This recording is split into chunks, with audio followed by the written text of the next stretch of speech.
بسم اللہ الرحمن الرحیم۔ تمام تعریفیں اللہ کے لیے، درود اور سلام محمد اور آل محمد کے لیے صلوات۔ اللہم صلی علی محمد وآل محمد۔ مجالس تفسیر قرآن و اہل بیت سالانہ مجالس اعزا جن کا سلسلہ عرصہ دراز سے ہے، اس سال ہم ملکی حالات کی وجہ سے آن لائن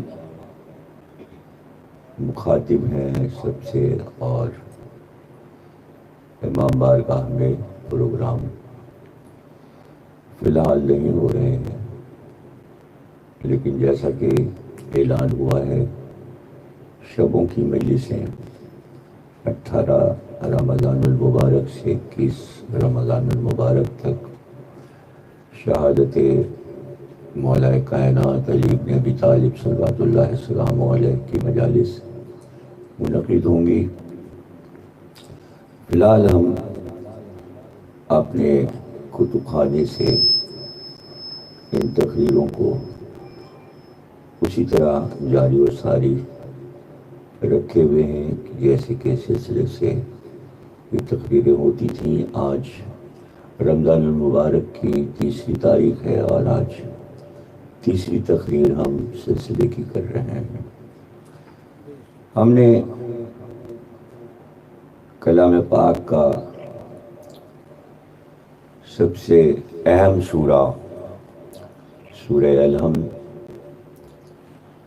جو کہ قرآن کا آغاز کرتا ہے اور اس کی ربوبیت کو سمجھاتا ہے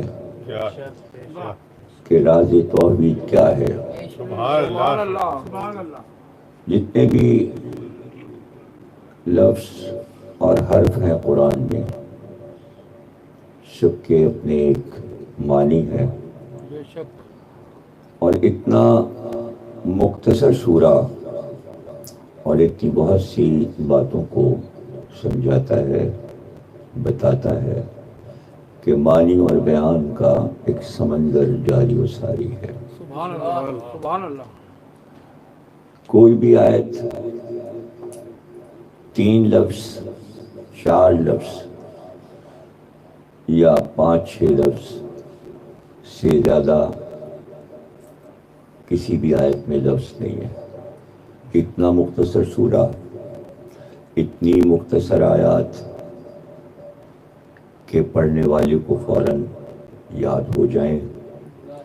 یہ قرآن کی فصاحت اور بلاغت کا معجزہ ہے۔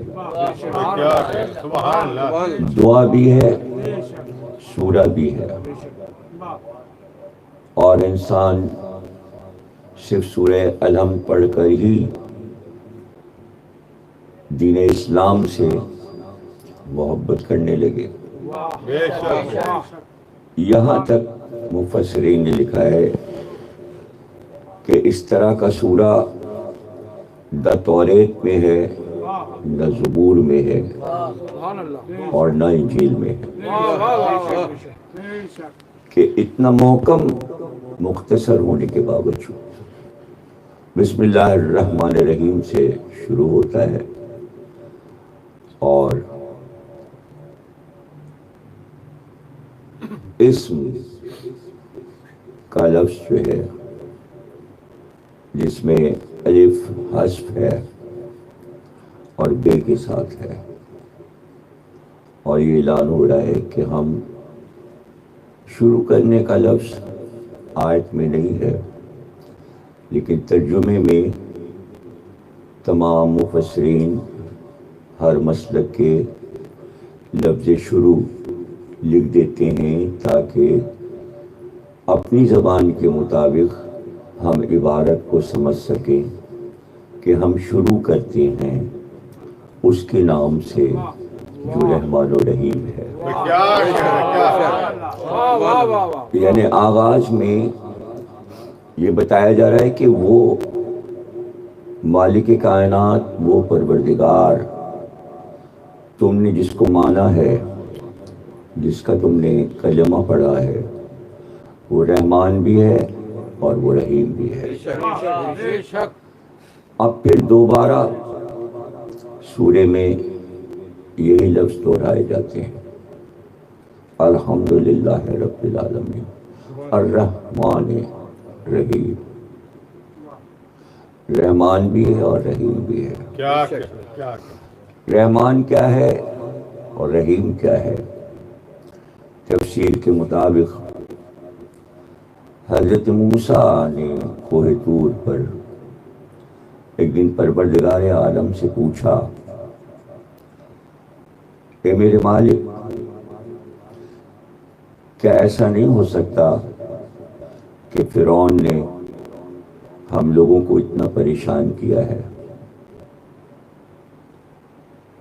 اور اتنے ظلم کرتا ہے، کیا تو اس کا خاتمہ نہیں کر سکتا؟ وہ زندہ ہی کیوں کہ وہ ظلم کرے؟ تو اللہ نے کہا، موسیٰ ہم رحمان ہیں، ہم رحمان ہیں.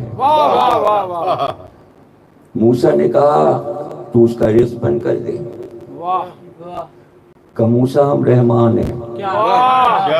سبحان اللہ. تو اب اس واقعے کے بعد مفسرین تفسیر جب لکھتے ہیں رحمان کی، تو اب مفسرین شیعہ ہوں یا سنی، وہ یہی بتائیں گے کہ وہ رحمان ہے. سبحان اللہ. یہ صفت اس کی عمومی ہے، اور وہ رحیم ہے، یہ صفت خصوصی ہے. رحمان کے معنی یہ ہے کہ موسیٰ ہم نے جو نعمتوں کا دسترخوان بچھایا ہوا ہے اپنے بندوں کے لیے، اس دسترخوان پر موسیٰ تم بھی کھاؤ اور فرعون بھی کھائے. یعنی ہم دوستوں اور دشمنوں دونوں کے لیے رحمان ہیں. ہم یہ نہیں کرتے کہ کوئی ہم سے باغی ہو گیا، کسی نے کفر اختیار کیا، شرک اختیار کیا، تو ہم فوراً ملک الموت کو بھیج کر اسے مار ڈالیں. ہم یہ نہیں کرتے. اس کا رزق جب تک ہم نے مقدر کیا ہے کہ وہ دنیا میں زندہ ہے، تب تک ہم اس کا رزق نہیں بند کریں گے، چاہے وہ کافر ہو یا مشرک ہو. رحمان کے معنی یہ ہے کہ ابراہیم کو بھی رزق ملے اور نمرود کو بھی. رحمان کے معنی یہ ہے کہ موسیٰ کو بھی رزق ملے اور فرعون کو بھی ملے، فرعون والوں کو بھی رزق ملے، موسیٰ والوں کو بھی رزق ملے. اور رحیم کے مطلب یہ ہے کہ ہم صرف اس پر مہربان ہیں جو ایمان لایا، سبحان اللہ. جس نے میرا کلمہ پڑھا، جس نے میرے انبیاء کو مانا، میرے بھیجے ہوئے ہادیوں کو، ولیوں کو، آئمہ کو تسلیم کیا، ان کے لیے ہم رحیم ہیں. سبحان اللہ. سبحان اللہ. اس لیے جب ہم قرآن شروع کرتے ہیں تو ہم کو یہ معلوم ہونا چاہیے کہ توحید کا یہ فلسفہ سمجھ میں آ جائے سبحان اللہ. کہ اگر بندے یہ چاہیں کہ ہم صاحب ایمان ہیں اور دنیا مشرک اور کافر ہے، اور ہم یہ دعا کریں اللہ سے کہ سب مر جائیں پروردگار، کیا اسلام میں ایسی کوئی اجازت ہے کہ آپ 5 وقت کی نمازوں میں یہ دعا کریں کہ تمام دنیا کے مشرک اور کافر مر جائیں؟ ایسا کوئی حکم نہیں ہے، ایسا کوئی حکم نہیں ہے. اب سوال یہ پیدا ہوتا ہے کہ وہ رحمان ہے اور وہ رحیم ہے، تو اپنے دشمنوں کو بھی رزق دیتا ہے، بے شک تو اپنے دشمنوں کو بھی رزق دیتا ہے۔ اب کوئی دنیا میں مثال نہیں تھی، کوئی مثال ایسی نہیں تھی کہ بندوں کو، اور ہر طرح کے بندوں کو، جو صاحبان ایمان ہے وہ بھی، اور جو کافر اور مشرک ہیں ایمان نہیں لائے، ان کو یہ بات کیسے سمجھائی جائے، کیسے باور کرایا جائے کہ بھئی وہ بڑا مہربان ہے، تو اس کی مہربانی کی نظر کیسے آ جائے۔ واہ واہ، تو یہاں پر آ کر تفسیر میں یہی مجبوری ہے، سمجھانے کی مجبوری ہے کہ اس کے علاوہ دنیا میں کوئی مثال نہیں ملتی، کہ یہ مثال دی جاتی ہے کہ جیسے ایک ماں اپنے بچے پر مہربان ہے، ماں اور بیٹے کے علاوہ کوئی مثال نہیں ملتی۔ اسی لیے اللہ نے کہا یہی ماں باپ تو تمہارے رب ہیں۔ اللہ نے رب کا لفظ ماں باپ کے لیے استعمال کیا، اور آیت میں یہ نہیں کہا کہ صرف مسلمان بچے کی ماں ماں ہے، معصوم بچہ کوئی بھی ہے اور ماں کی گود میں ہے تو وہ اپنے بچے کی رب ہے۔ سبحان اللہ سبحان اللہ۔ اب لوگ اعتراض کرتے ہیں بغیر سوچے سمجھے۔ میں عرصہ دراز سے ایک بات کہتا آیا ہوں، اس کو میں پھر دہراؤں گا، بار بار میں نے یہ بات کہی ہے کہ دیکھیے، ایک خطیب، ایک مقرر کا کام ہے کہ وہ آپ تک میٹر پہنچا دے، علم آپ تک پہنچا دے۔ پہنچانے والے نے پہنچایا، آپ میں جذب اور کشف ہونا چاہیے کہ آپ نے لیا بھی یا نہیں۔ اس کے بعد دوسری چیز جو میں کہتا ہوں وہ یہ کہتا ہوں کہ میں تقریر کر رہا ہوں، لیکن سننے والے کا یہ فریضہ ہے کہ اتنی ہی سنے جتنی سن رہا ہے۔ اب بعض لوگ سنتے تو ہیں، لیکن جیسے جیسے سنتے جاتے ہیں، بعض ذہن ایسے ہیں کہ جو ہر لفظ کو اسی طرح سن رہے ہوتے ہیں، ذہن میں محفوظ کر رہے ہوتے ہیں۔ کچھ دماغ وہ ہیں جو بیٹھے ہوئے ابل رہے ہوتے ہیں، اندر دماغ میں ہمارے لفظ کے ساتھ ان کے لفظ بھی چل رہے ہوتے ہیں، ایسا نہیں یہ ایسا ہوگا، ایسا نہیں ایسا ہوگا، ایسا نہیں۔ تو ایک ان کا اپنا معاملہ دماغوں میں چل رہا ہوتا ہے، تو جس کے دماغ میں یہ معاملات چل رہے ہوتے ہیں، ان کے ان لفظوں کا ذمہ دار میں نہیں ہوں جو وہ بعد میں کہیں۔ اضافہ انہوں نے کیا بیان کرنے میں، ان لفظوں کا میں ذمہ دار نہیں۔ اس لیے ان چیزوں کو سمجھنا ضروری ہے۔ تیسری بات جو میں عرصہ دراز سے کہتا رہا ہوں کہ ایک بتانے والا، پہنچانے والا ٹیچر، اس کی ذمہ داری ہے کہ وہ بتا دے، سمجھا دے، اور ٹیچر کی عادت ہوتی ہے ایک بار سمجھ میں نہیں آیا کہتا ہے اور سمجھ میں آیا پھر سمجھاؤں۔ وہ عاجز نہیں ہوتا، وہ سامنے والے کے سمجھ میں بات نہیں آ رہی تو وہ عاجز نہیں ہوتا، وہ کہتا ہے میں کئی بار سمجھاؤں گا، پھر دوبارہ سمجھاؤں گا۔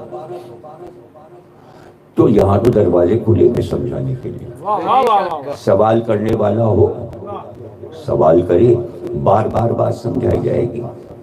ایک پریشانی یہ مچی ہوئی ہے کہ رب کا لفظ صرف اللہ کے لیے، یاد رکھیے صرف اللہ کا لفظ اللہ کے لیے ہے، صرف اللہ لفظ اللہ کے لیے ہے۔ اللہ کسی کو دنیا میں نہیں کہہ سکتے، نہیں کہہ سکتے، بس صرف اللہ۔ اس کے علاوہ جتنے اس کے نام ہیں وہ اللہ کے لیے بھی ہیں اور دوسروں کے لیے۔ جب یہ بات آپ کو نہیں معلوم تو پھر اس کے لیے میں یہ کہتا ہوں کہ صرف سننا فریضہ نہیں ہے آپ کا، کتاب بھی اٹھا کر پڑھ لیجئے۔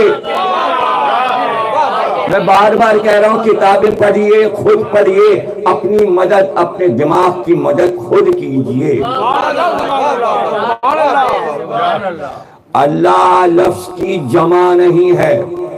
ابھی گرامر آ گئی، یہ قواعد سمجھانا پڑے گا۔ لوگ یہ سمجھتے ہیں کہ تفسیر بہت آسان ہے، 72 علوم نظر میں لے کر بیٹھے گا تب ایک آیت کی تفسیر کر سکتا ہے۔ آپ اسے آسان نہ سمجھیں، علوم پر نظر ہونی چاہیے۔ یہ اتفاق ہے، کوئی پہلے سے پورے ملک کو یہ علم غیب نہیں تھا کہ یہ وبا آئے گی اور لوگ گھروں میں محدود ہو جائیں گے اور آن لائن مجلسیں ہوں گی، اور اگر یہ نہ ہوتا سب یوٹیوب اور فیس بک تو کیا ہوتا؟ بالکل۔ تو پھر کوئی سہارا ہی نہیں تھا۔ یہ تو چلیے کارآمد ہو گئی سائنس کی ایجاد کہ اس سال سب گھروں میں بیٹھ کے سن رہے ہیں، اپنا سب کے ہاتھوں میں موبائل ہے، یا بڑے اسکرین پہ، جیسا کہ بعض لوگوں نے مجھے کل فون کیا کہ ہم نے بڑے اسکرین پہ لگا کے سنا اور بہت سے لوگوں نے بیٹھ کے سنا، باہر کے ملکوں میں سنا گیا۔ چلیے یہ ایک آسانی ہو گئی، لیکن امام باڑے میں مسجد میں جب تقریر اور مجلس ہوتی ہے اس میں بھی یہ بات کہتا ہوں اور یہاں بھی یہ بات کہہ رہا ہوں کہ اگر ہم کسی ہستی کے لیے خالق کا لفظ استعمال کریں تو کیا آپ کفر کا فتویٰ فوراً لگا دیں گے؟ نہیں لگائیں گے۔ آپ کفر کا فتویٰ اس وقت لگائیں گے، شرک کا فتویٰ، جب ہم کہیں گے علی خالق ہے۔ عام آدمی کو اگر میں خالق کہہ دوں کوئی فتویٰ نہیں آئے گا، فتویٰ اس وقت آئے گا جب میں کہوں علی خالق ہے۔ اس کے علاوہ اگر کچھ ہے تو آپ بتا دیجئے۔ ہر سائنسداں کو مسلمان کہتا ہے فلانا مشین کا خالق یہ ہے، بلب کا خالق یہ ہے، ٹیلی ویژن کا خالق یہ ہے، ریڈیو کا خالق یہ ہے، فیس بک کا خالق یہ ہے، تو کوئی فتویٰ نہیں آتا جب یہ استعمال ہو۔ سائنسدانوں کے لیے خالق کا لفظ استعمال ہو تو کفر اور شرک نہیں ہوتا، اور اگر ہم کہہ دیں علی خالق ہے ہو گیا، سارا کفر اور شرکیاں ختم ہو گیا، ختم ہو گیا۔ اللہ کے نام قرآن کے دونوں طرف جب آپ کھولیں گے تو جو جلد بندی کا کاغذ ہوگا استر کا، اس پہ نام چھپے ہوتے ہیں دونوں طرف، قرآن کے سارے نام چھپے ہوئے دائرے میں پھولدار بنے ہوئے۔ اس میں شیعہ سنی کا قرآن نہیں ہے۔ بازار میں جائیے، جو سا قرآن چھپا ہوا تاج کمپنی کا ہے لے آئیے، آپ کو اللہ کے لکھے ہوئے نام بنے، اپنے سامنے رکھ لیجئے نام۔ میں اس تفسیر میں اللہ کے 999 ناموں کی تشریح کروں گا، سب کے نہ ہوئے تو چلیے 99 نہ ہوئے تو 50 سمجھ لیجیے، 50 ناموں کی تشریح ہو جائے گی۔ 50 نہ ہوئے چلیے 25 کی کر لیں گے، جتنے بھی ہوئے ظاہر ہے کہ ہمارے پاس 25-26 رمضان تک 2.5 اشرے تو وہی ہیں، تو اس میں ہم یہ تمام چیزیں جو کہ ڈیفیکلٹ ہیں لوگوں کے لیے ان کو میں پیش کروں گا۔ تو ایک ایک نام جو اللہ کا ہے اس کی تشریح کروں گا۔ انہی ناموں میں ایک نام لکھا ہے وکیل۔ قرآن کی آیتوں میں یہ سارے نام استعمال ہوئے ہیں اللہ کے، آیتوں کے ذریعے سمجھائے گئے ہیں۔ آپ کورٹ جائیے، کسی ملک کے کورٹ میں جائیے، کالا کوٹ پہنے جو جا رہا ہے آپ اسے مخاطب کریں گے وکیل صاحب، اللہ کا نام ہے وکیل، آپ اپنے وکیل جو آپ نے کیا ہے وکیل، اسے آپ وکیل صاحب کہہ رہے ہیں. بالکل. میں نے ممبر سے کہا علی وکیل ہیں، آپ نے کہا کفر ہو گیا، شرک ہو گیا. ہزاروں وکیل جو کالا کوٹ پہنے گھوم رہے ہیں ان کو آپ وکیل صاحب کہہ رہے ہیں، تو نہ کفر ہوا تھا نہ شرک ہوا تھا. کیا مطلب ہے؟ اس کو سمجھ لیجئے، جس لفظ کی جمع بنے گی جمع، میں بتا چکا لفظ اللہ واحد ہے، اس کی جمع نہیں بن سکتی. آپ جب بولیں گے اللہ کہیں گے اللہ ہوں نہیں کہہ سکتے. بہت سارے اللہ نہیں بول سکتے اللہ ایک ہے، اس لیے کہ یہی اقرار کرنا ہے کہ وہ واحد ہے، وہ ایک ہے، اسی کو توحید کہتے ہیں. ایک کا اقرار کرنا ہے، اللہ ایک ہے، اس لیے اللہ کا لفظ کسی کی طرف منسوب نہیں کر سکتے. کفر ہے، شرک ہے.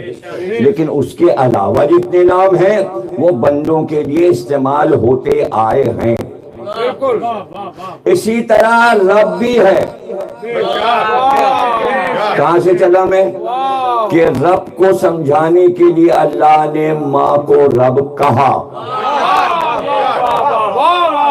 ربیانی صغیرہ، جب تم چھوٹے تھے تو یہی ماں تو تمہاری رب تھی. اب رب کے معنی کیا ہے اردو میں؟ ترجمہ کیا ہوگا رب کے؟ رب کے معنی ہے پالنے والا، پرورش کرنے والا. اور لغت میں مثال دیتے جیسے ایک کسان ایک بیج بوئے، اس میں سے ایک اخوا نکلے، ایک درخت اگے، اس درخت کی دیکھ بھال کرے، وہ پانی ڈالے، کھاد ڈالے، یعنی اس درخت کا وہ رب ہے. اس درخت کو پال کے بڑا کر رہا ہے، پرورش کر رہا ہے. رب کے معنی یہ ہے ساری کائنات کو پالنے والا وہ ہے. لیکن وہی قرآن میں رب کی جمع بتاتا ہے، ایک جگہ نہیں، ربعون. اور آپ اپنے محاورے میں بولتے ہیں رب الارباب، رب کی جمع ہے ارباب، اور وہ رب الارباب ہے، یعنی بہت سے رب ہیں، ان کا رب وہ رب ہے. اس میں ایک ماں بھی رب ہے ان ربوں میں، تاکہ یہ سمجھایا جائے کہ وہ رحمان و رحیم کیسے ہے. ماں کی مثال سے مثال یہ دی جاتی ہے کہ ماں اپنے بچے پر غصہ نہیں کرتی، ڈانٹتی نہیں. اگر وہ 6 مہینے 7 مہینے سال بھر 2 سال کا ہے، وہ چاہے کاندھے پہ چڑھ جائے، چاہے چھاتی پہ سوئے، چاہے دوش پہ چڑھ جائے، وہ کوئی چیز توڑ دے پھوڑ دے کچھ بھی کرے، ماں سزا نہیں دیتی. یہی معنی ہے رحمان کے. یہی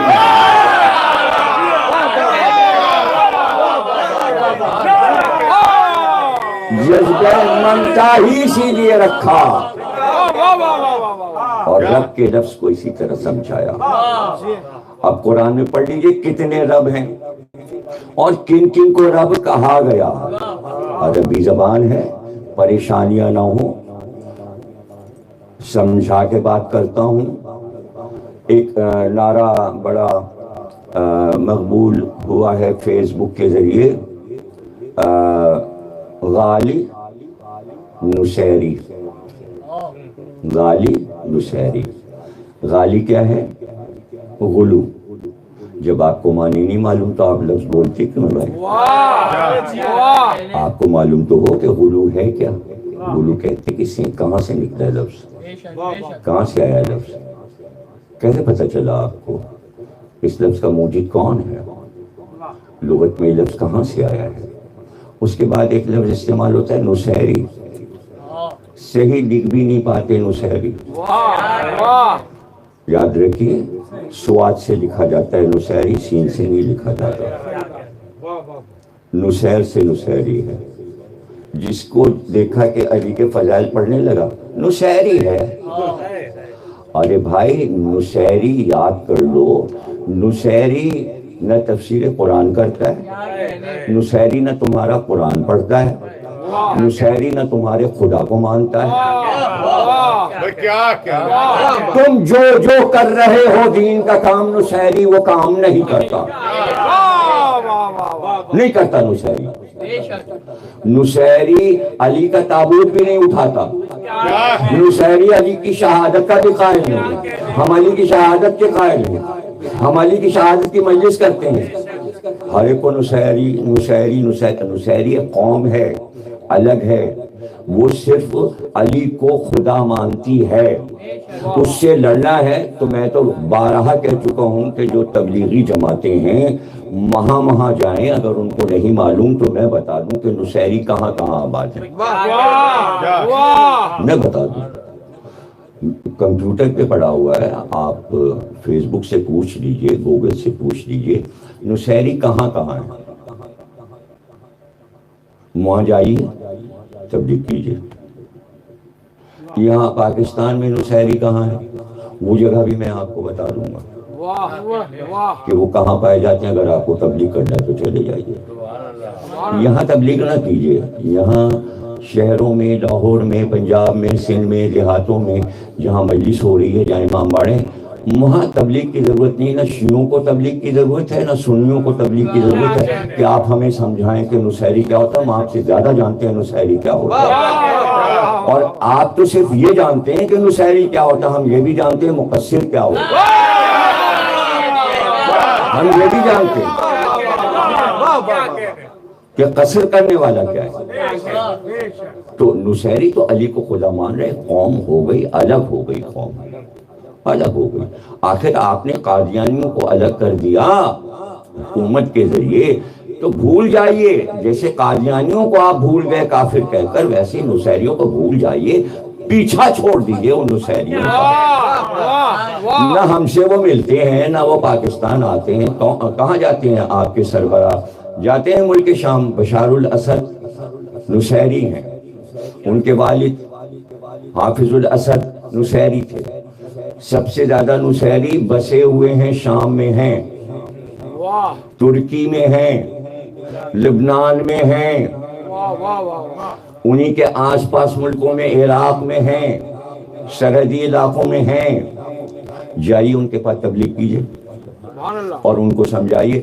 ارے بھیا کہاں تک سمجھائیے گا اور کہاں تبلیغ کیجئے گا اور وہاں پہنچیں گے کیسے؟ میں تو حیران ہو گیا. یہ جب حضرت عباس کے معجزات کے موضوعات نکلے تو اسی آپ کے سوشل میڈیا نے یہ بتایا کہ البانیہ ملک جو ہے اس ملک کے رہنے والے علی تو علی ہیں، علی کے بیٹے حضرت عباس کو خدا کہتے ہیں. تو جاؤ نہ کر لو بھائی تبلیغ. جاؤ البانیہ جاؤ اور انہیں سمجھاؤ کہ تم عباس کو خدا کیوں کہتے ہو. ان بحثوں کو چھوڑیے. یہاں نہ نصیریت ہے، نہ کوئی علی کو خدا کہتا ہے. بالکل.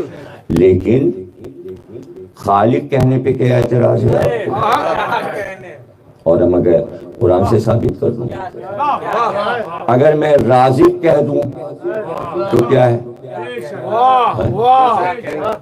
ارے بھائی عرب کے راشن کارڈوں پہ لکھا ہوا ہے رازق. جہاں سے راشن ملے گا نا اس کا نام رازق ہے، عہدہ ہے رازق. بینکوں کے پریسیڈنٹ عرب دنیا میں رازق ہوتے ہیں. جو نوٹ دے رہے ہیں پورے ملک کو تنخواہیں، وہ رازق ہیں. اللہ بھی رازق ہے، اللہ بھی رازق ہے. تو کیا اس کو پتہ نہیں ہے؟ آپ جو حرکتیں کریں گے اس کا علم اللہ کو پہلے سے نہیں تھا. بنانے والا بشر وہ ہے. علم الہی میں پہلے سے تھا کہ کیا کیا آپ کس کو آپس میں کیا کیا کہیں گے. تو اس لیے اس نے کہا قرآن سمجھ کے پڑھو.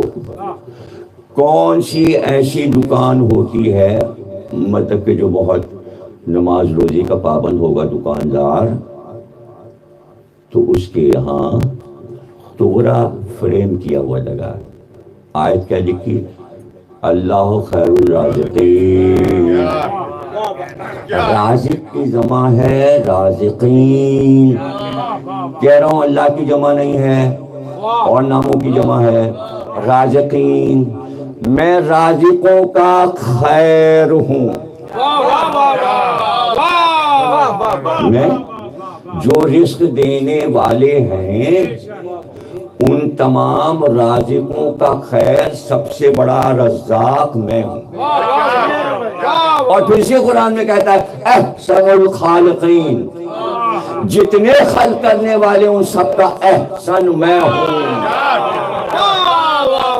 وہ تو جناب خالقین اور رازقین کی بات کرتا ہے، اور آپ ہمارے اوپر دفعے لگاتے ہیں، فتوے لگاتے ہیں۔ کیسے کہہ دیا؟ ارے جیسے سائنسدانوں کو آپ نے خالق کہہ دیا، تو ایسے ہی اللہ نے سمجھانے کے لیے کہہ دیا کہ ماں اپنے بیٹے کی رازق ہے۔ کون دیتا ہے بچے کو رزق؟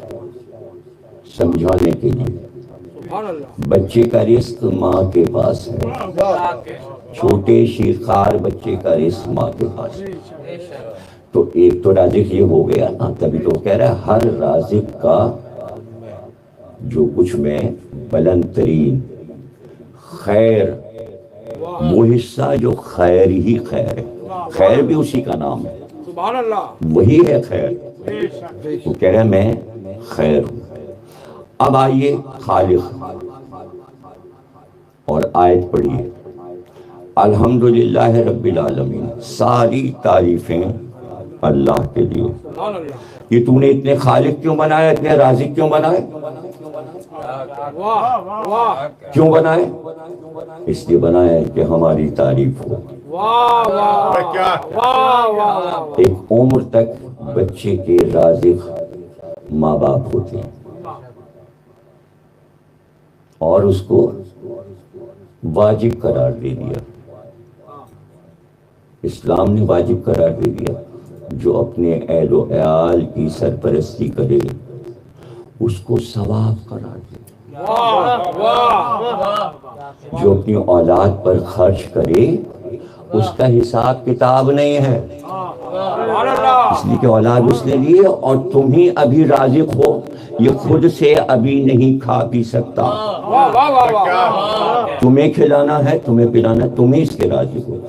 تو کیا ایسا ہوتا کہ آپ نے جو توحید کا نقشہ اپنے دماغ میں بنایا ہوا ہے اس کے مطابق دنیا میں نہ کوئی رازق ہوتا نہ خالق ہوتا، بس وہ اکیلا خالق اور رازق ہوتا، اور بجائے اس کے کہ ماں باپ کھلاتے یا بینکوں سے تنخواہیں ملتی اور ایک اسٹیٹ بینک کا رازق پیسے بھجوا کے سارے آفسوں میں بٹواتا تنخواہیں، تو یہ تو پھر شرک آپ کی نظر میں سب ہو رہا ہے نا۔ تو پھر آپ اللہ کو یہ مشورہ دیتے کہ تو فرشتوں کو بھیج دے، وہ گھر پہ راشن پہنچا جایا کرے۔ پہلی تاریخ ہوئی، گھر کے دروازے کی گھنٹی بجی، کون ہے؟ میں ملک ہوں، فرشتہ، لو تمہاری تنخواہ لے کر آیا ہوں، لو یہ تنخواہ لے کے آیا۔ تو پھر اگر یہی مسئلہ ہے آپ کا کہ سارا کام اللہ کی طرف سے ہو، تو ایک بات میری بھی سن لیجئے، اگر آپ کی مرضی یہ تھی کہ اللہ آپ کی مرضی سے دنیا چلاتا اور اس طرح چلاتا کہ بندوں کو کام سپرد نہ کرتا، نہ نوح سے کام لیتا، نہ ابراہیم سے کام لیتا، نہ موسیٰ سے کام لیتا، نہ عیسیٰ سے کام لیتا، نہ محمد سے کام لیتا، ڈائریکٹ سارے کام کرتا، یعنی وہابی مذہب پر اللہ کاربند ہو جاتا، وہابیت کا مذہب چل رہا ہوتا، صرف اللہ، صرف اللہ۔ تو اس کی ترکیب میں آپ کو بتا دیتا ہوں، اگر اللہ میاں آپ کا مشورہ اب مان لیں تو، یا اگر آپ سے مشورہ اللہ میاں مانگے تو ایسا کیجئے گا کہ آپ یہ کہیے گا کہ یہ تو کیوں زحمت کرتا ہے 1,00,000 انبیاء کو بھیج کر تو کلمہ پڑھواتا ہے مشرک اور کافر سے، یہ اتنا لمبا سلسلہ تو نے اپنے کو منوانے کے لیے 1,00,000 جاؤ منواؤ، میں ایک ہوں، میں ایک ہوں، میں ایک ہوں، اب نو تم پتھر کھاؤ، جاؤ ادریس، جاؤ صالح، جاؤ ہود، قوم کے پتھر کھاؤ مگر کہتے رہو اللہ ایک ہے، اللہ ایک ہے، یہاں تک کہ آخری نبی آ جائے اور مکے والے چاروں طرف سے پتھروں کی بارش کرے اور وہ کہتا رہے قولوا لا الہ، اللہ ایک ہے، اللہ ایک ہے، اور وہ پتھر کھاتا رہے۔ یہ سارے سلسلے کی اور زحمت کی ضرورت کیا ہے؟ پروردگار شروع سے یہ کرتا، جب تو نے یہ بتا دیا دو فرشتے دائیں اور بائیں ہوتے ہیں۔ کتنے عرب کی آبادی ہے اس وقت پورے ورلڈ میں؟ کتنی ہوگی بتاؤ بھائی کوئی؟ 7.5 ارب۔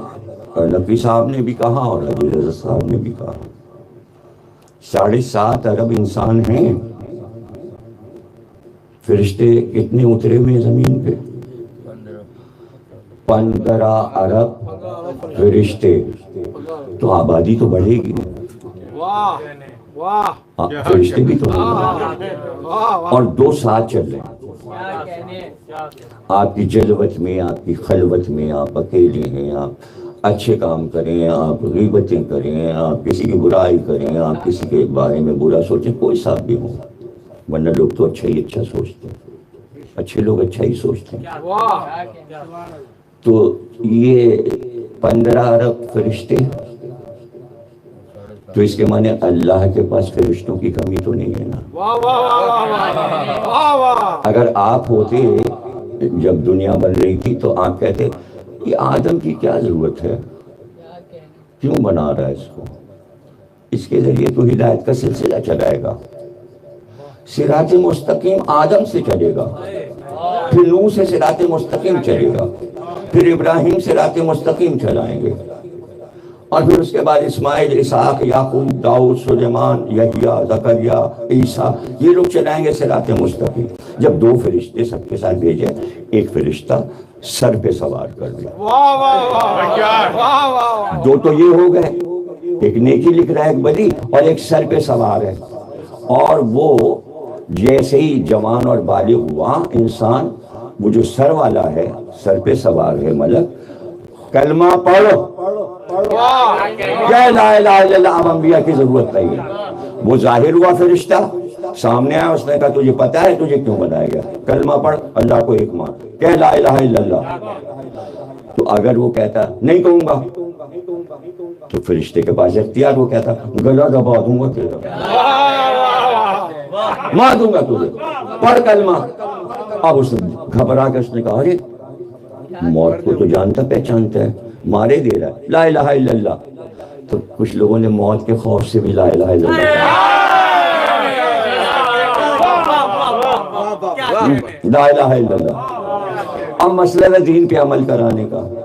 وہی فرشتہ سوار ہے اور صبح کی نماز کا وقت ہے، اس نے کہا اٹھ چل صبح کی پڑھ، زورین آئی، بیٹھے میں دوستوں کے ساتھ میں چل زورین پڑھ، شام ہوگی کدھر جا رہا ہے، چل پہلے مغرب کی پڑھ لے، اگر نہیں پڑھی مار دیں گے۔ تو کیسے دین نہیں پھیلتا، نہ مشرک ہوتے نہ کافر، سب نماز پڑھ رہے ہوتے، روزے رکھ رہے ہوتے، تراویح پڑھ رہے ہوتے، سب حج کر رہے ہوتے، عمرہ کر رہے ہوتے۔ اور اگر فرشتوں کا نظام چل رہا ہوتا نا، انبیاء کا نظام نہ ہوتا، فرشتوں کا نظام چل رہا ہوتا، تو یہ فرشتے خانہ کعبہ بھی اس وقت کھلوا دیتے اور مسجدیں بھی کھلوا دیتے۔ اس لیے کہ ڈائریکٹ آپ اللہ سے کہتے کہ بھائی پھر کہاں نماز پڑھے، اے فرشتے صاحب اللہ سے کہو کعبہ کھول دے۔ اس لیے کہ اب تو کوئی نبی سامنے نہیں، کس سے کہیں کہ کعبہ کھلوا دو، جو مالک بنے بیٹھے انہوں نے تو بند کیا، تو کھلوائیں کس سے؟ عبادت کے لیے کیسے یہ عبادت خانے کھلوائے جائیں؟ تو نظام اگر اللہ چلانا چاہتا تو اس طرح، تو اس کو کیا کہتے ہیں، لا اکراہ فی الدین، دین میں جبر نہیں ہے۔ یہ آپ کی آئیڈیالوجی ہوگی، اللہ یہ باتیں نہیں سوچا کرتا۔ اس لیے پہلے اپنے قیاسات کو دفن کریں، اس کے بعد قرآن سمجھیں۔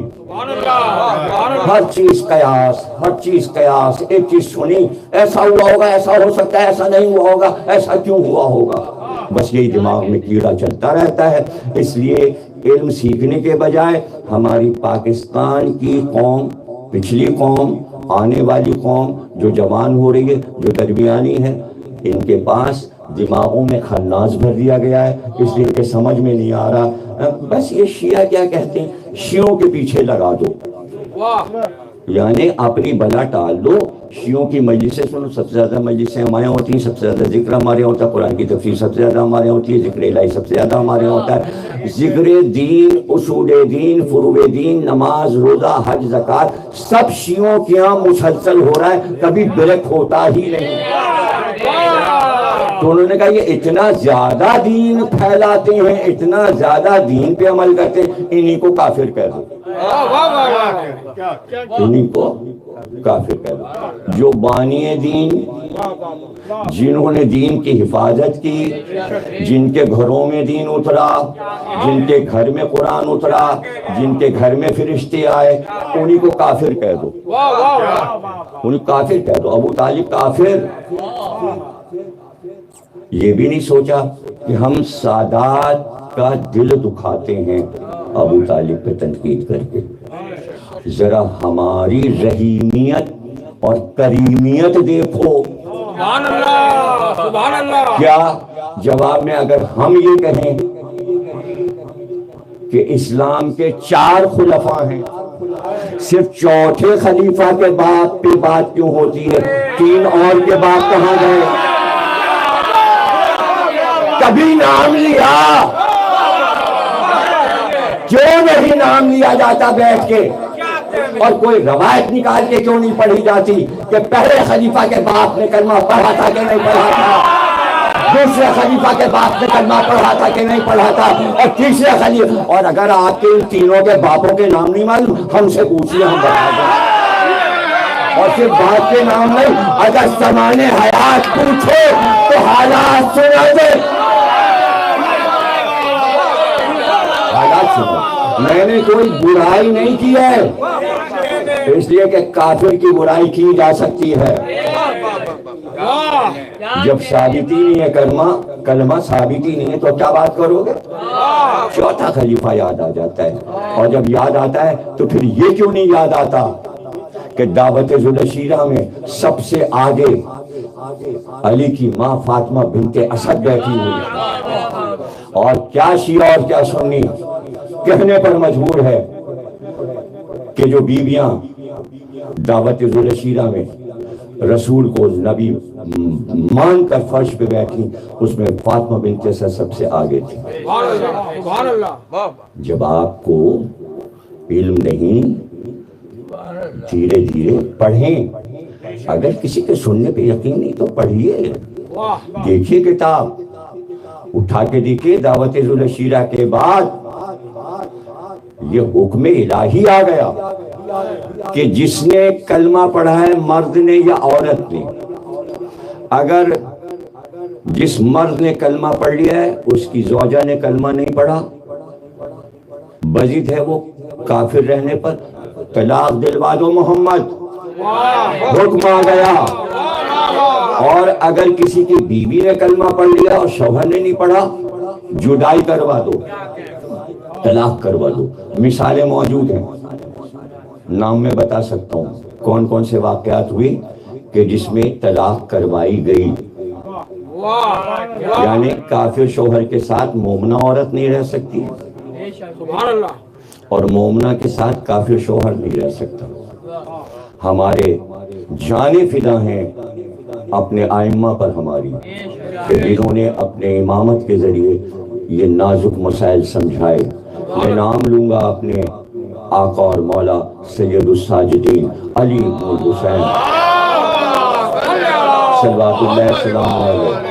کسی نے آپ سے استدلال مانگا ابو طالب کے ایمان کا، آپ نے کہا تمہیں پتہ نہیں طلاقیں دلوا دی گئی تھیں، اور یہ ثابت ہے، ہر مخالف بھی یہ جانتا ہے کہ فاطمہ بنت اسد دعوت ذوالشیرہ میں توحید ہو، عدل ہو، نبوت ہو، امامت ہو، قیامت ہو، نماز ہو، روزہ ہو، حج و زکوٰۃ پر سب پہ ایمان لے آئی تھیں، صاحب ایمان تھیں۔ اگر ابو طالب کافر ہوتے تو سرکار دونوں میں طلاق کروا دیتے،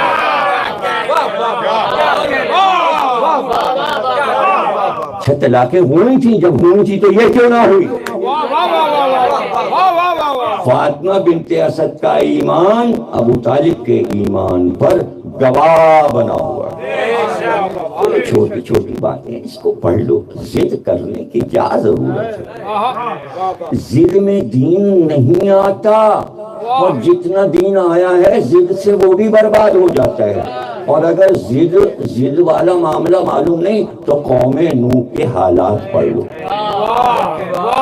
اگر ضد پہ اڑے رہے تو پھر طوفان نوح ہے، الہی۔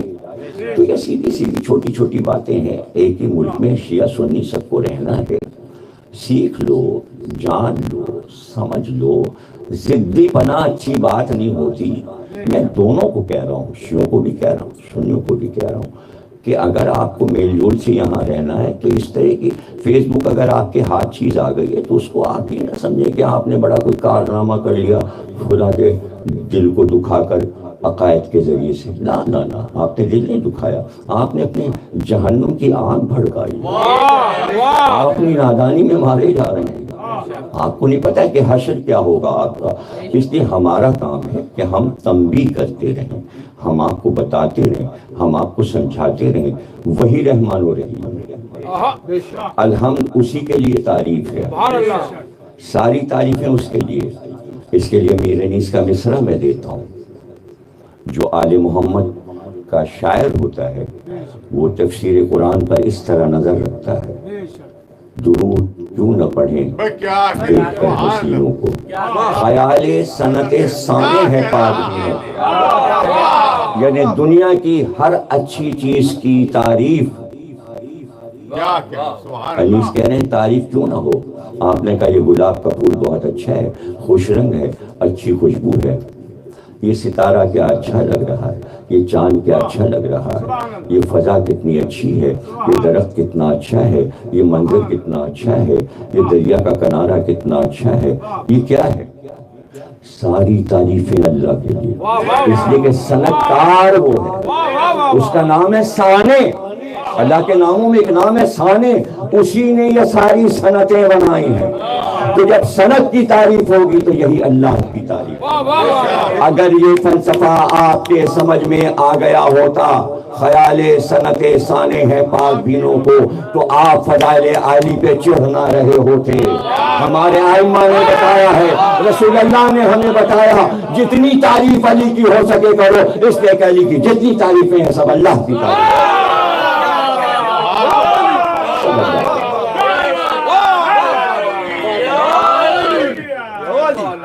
جتنی تعریفیں ہو سکے، اور علی کی تعریفیں اتنی ہیں، اوروں کے لیے تو بنائی گئی، لیکن علی کے لیے اللہ اور رسول نے اتنے فضائل اتارے کہ آج 1400 برس ہو گئے کوئی حق نہیں ادا کر سکتا۔ علی وہ سمندر ہیں فضائل کا، جس سمندر کی نہ تھا کا پتہ ہے، نہ گہرائی کا پتہ ہے، نہ اس کے دونوں کناروں کا پتہ ہے کہ مشرق و مغرب، شمال و جنوب میں یہ ختم کہاں ہو جاتا ہے علم کا سمندر۔ اس لیے شب معراج اونٹوں کی قطار جاتے ہوئے مشرق سے مغرب تک پیغمبر نے دیکھی تھی، اور کہا جبریل یہ اونٹوں کی قطار کہاں جا رہی ہے؟ تو جبریل نے کہا جب سے خلق ہوا ہوں یہ اونٹوں کی قطار جاتے ہوئے دیکھ رہا ہوں۔ کیا ہے اس پر لگا ہوا؟ کہا آپ کے بھائی علی ابن ابی طالب کے فضائل ان اونٹوں کے باہر ہیں۔ حدیث معراج،